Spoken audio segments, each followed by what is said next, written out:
Hello, नमस्कार दोस्तों, राधे राधे। एक बार फिर आप सभी तमाम लोगों का हमारे इस वीडियो में स्वागत है। उम्मीद करती हूँ आप लोग स्वस्थ होंगे, मस्त होंगे, अपना और अपनों का ध्यान रख रहे होंगे। आप सभी लोगों से मेरी एक छोटी सी रिक्वेस्ट है कि अगर आप लोग मेरी वीडियो देखते हैं तो आप लोग लास्ट तक मेरी वीडियो ज़रूर देखा करिए और मेरे चैनल को लाइक एंड सब्सक्राइब ज़रूर करिए।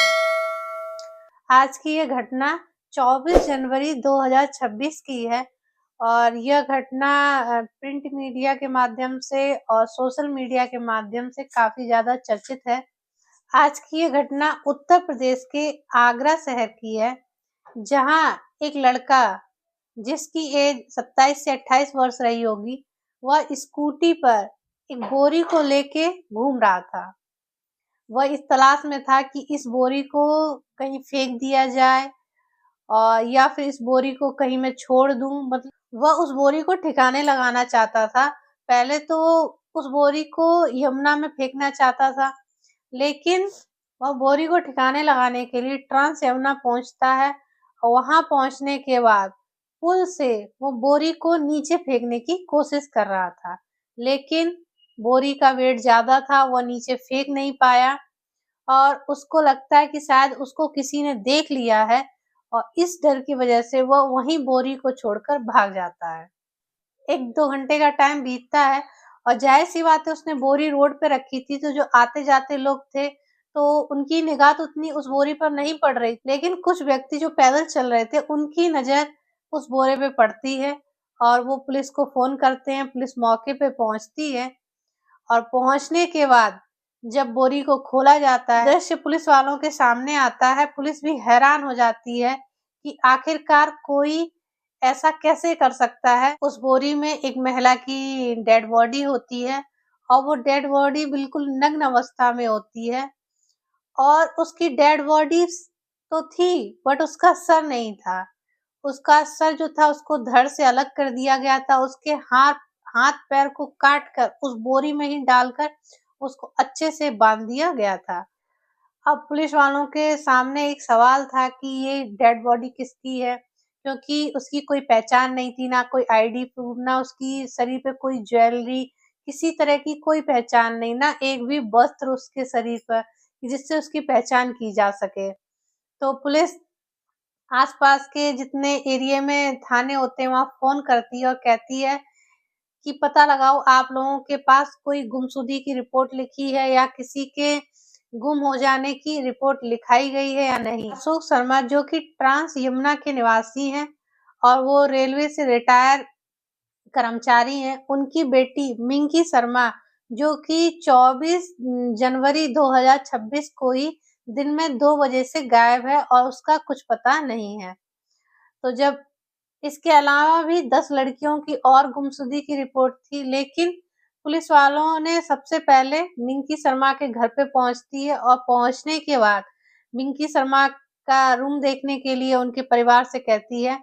परिवार वाले मिंकी शर्मा का रूम दिखाते हैं। रूम में जब पुलिस जाती है तो सबसे पहले उसके मेकअप का सामान देखती है और जब उसके मेकअप का सामान देखती है तो घर वाले भी हैरान थे कि आखिरकार मेकअप के सामान में ऐसा क्या है। वाले नेल पॉलिश देखते हैं उसमें और नेल पॉलिश को जो डेड बॉडी मिली है उसके हाथों और पैरों में जो नेल पॉलिश लगी थी उससे मैच करते हैं। मैच करने अशोक शर्मा को पुलिस स्टेशन ले जाते हैं और उनको डेड बॉडी दिखाई जाती है, लेकिन उसका सर धड़ से अलग था, तो उसके परिवार वाले भी उसको पहचान नहीं पा रहे थे। लेकिन जब पोस्टमार्टम की रिपोर्ट आती है तो पता चल जाता है कि ये जो डेड बॉडी है ये मिंकी शर्मा की ही है। लेकिन अब सबसे बड़ा सवाल ये था कि मिंकी शर्मा की हत्या किसने की और क्यों की? घरवालों को इस बारे में कुछ पता नहीं था, तो पुलिस इस पर अपनी जाँच शुरू करती है। मिंकी शर्मा कहाँ जाती थी, किससे मिलती थी और वो कहाँ काम करती थी, ये सारा बायोडाटा उसके परिवार से लेते हैं।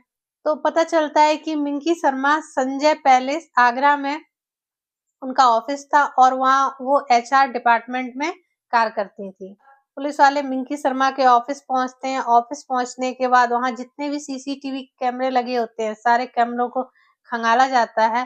तो सीसीटीवी फुटेज होती है, उसमें एक लड़का एक बोरी को लेके स्कूटी पे रख रहा था, वो स्कूटी भी मिंकी शर्मा की थी। जब पुलिस के पास ये फुटेज आती है तो उस लड़के को पकड़ लिया जाता है।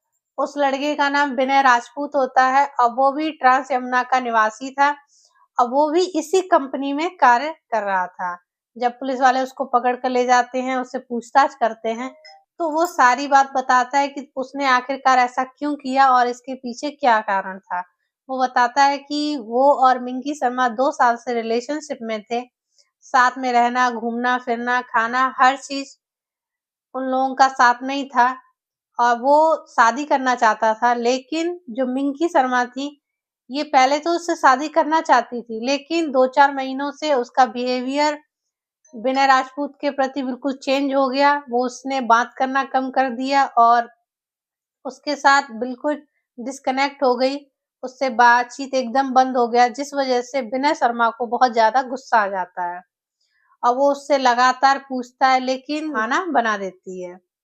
जब 24 जनवरी 2026 को मिंकी शर्मा अपने भाई की शादी का कार्ड बाँटने जाती हैं और कार्ड बाँटने के बाद जैसे ही वो ऑफिस पहुँचती हैं, ऑफिस में उनकी मुलाकात विनय राजपूत से होती है। वो वहीं बैठा था और वो पूरी प्लानिंग करके आया हुआ था।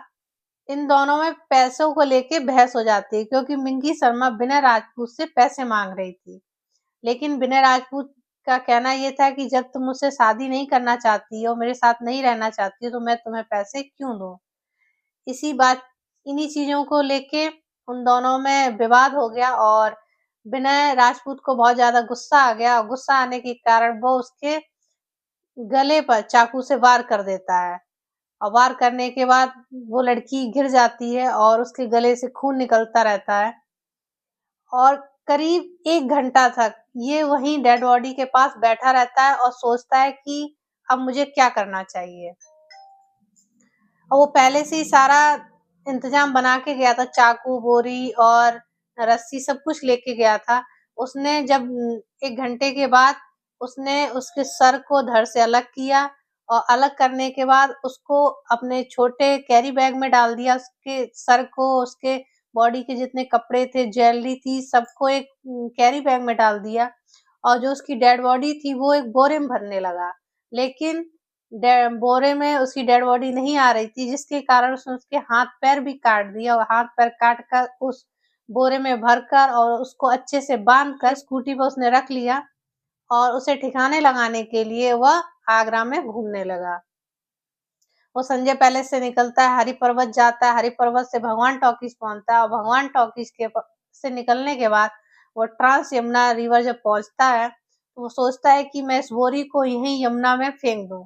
लेकिन वो बोरी इतनी भारी थी, उससे उठ नहीं रही थी और जैसे ही उसने उठाने की कोशिश की, बोरी उसके हाथ से गिर जाती है और उसको लगता है कि शायद उसको किसी ने देख लिया है और इस डर की वजह से वो वहां से बोरी छोड़कर भाग जाता है और बोरी पुलिस वालों को मिल जाती है और इस तरह से सारे घटनाक्रम का खुलासा हो जाता है। मेरा इस कहानी को सुनाने का उद्देश्य किसी को परेशान करना नहीं है, किसी का दिल दुखाना नहीं, बल्कि आपको सचेत व सावधान करना है, जिससे कि आप अपना अपनों का ध्यान रख सकें। धन्यवाद।